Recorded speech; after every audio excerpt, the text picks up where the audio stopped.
वरळीच्या छोट्याशा घरातून नागरिक 40 मजल्याच्या या टॉवरमध्ये शिफ्ट झाले। चाळीमध्ये असताना 2 ते 3 तास पाण्याची सवय असणाऱ्या या बीडीडी वासियांना 24 तास पाण्याचं स्वप्न दाखवलं। मात्र प्रत्यक्षात गेले अनेक दिवस बीडीडी वासियांच्या तोंडचं पाणी पळालंय।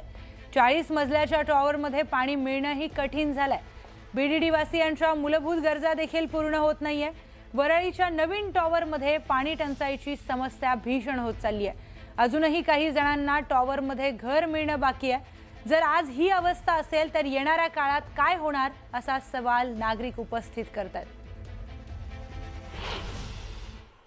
कधी तुम्हाला पोझिशन मिळालं आणि तुमची पाण्याची सोय कशी करणार होते, काय तुम्हाला आश्वासन दिलं होतं? आम्हाला पोझिशन ऑगस्ट नंतर देण्यात आलेलं होतं, पण त्यात आम्हाला सांगितलं होतं 24 तास पाणी आहे। त्यामुळे तुम्ही घरी स्टोरेज करण्याचं प्रबंध केलं नाही तरी चालेल। त्या हिशोबाने ऑलमोस्ट सगळ्यांनी टाक्या वगैरे लावून घेणं हा प्रकार, आणि तेवढं स्पेस पण नाही आहे बाथरूममध्ये की आपण टाक्या लावू शकू। परंतु हे जवळजवळ आम्ही 6 महिने फेस करतो। आता नाही की पाणी टंचाई आता 10% गव्हर्नमेंटने कमी केले त्यामुळे हा प्रॉब्लेम होत आहे, त्यातला विषय नाही आहे। हे आम्हाला आल्यापासून इकडे पाण्याचा प्रॉब्लेम होतच आहे।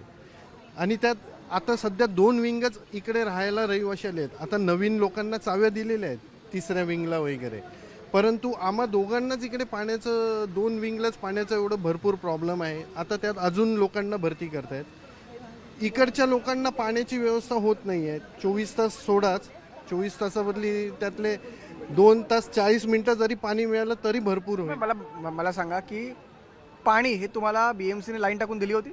इकडे बीएमसीच्या पाण्यापेक्षा टँकरचं पाणी जास्त येते। आता ते सांगतात कोण प्रोव्हाइड करताय? आता टँकर हे सध्या टाटा म्हाडावालेच प्रोव्हाइड करतायत। ते 20 टँकरचं म्हणतायत, पण तेवढं पाणी सफिशियंट होत नाही आहे। तेवढ्या पाण्याने काही इकडे भागत नाही आहे। ते बोलतायत 20 टँकर, पण इकडे 20 टँकरमध्ये पाणी किती भरून येत आहे, काय येत आहे त्याचा हिशोब ते सांगतायत। त्याप्रमाणे आम्हाला वाटत नाही की त्या हिशोबात हे पाणी सफिशियंट होते। काका मला सांगा, टँकरने सध्या तुम्हाला पाणी पुरवठा होतोय, किती टँकर यायचे? आता टँकरचा संप देखील सुरू आहे असोसिएशनचा, तर आता काही टँकरच्या आकड्यांवरती फरक पडला आहे का?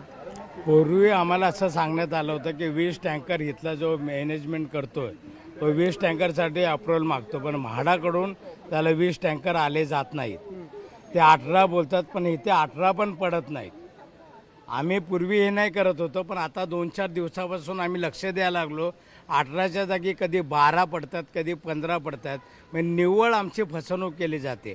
आणि इथे जो येतो गेटवाला म्हणतो मी माझं काम आहे फक्त टँकर आले ते मोजायचं, पुढपर्यंत मी काय पोचू शकत नाही।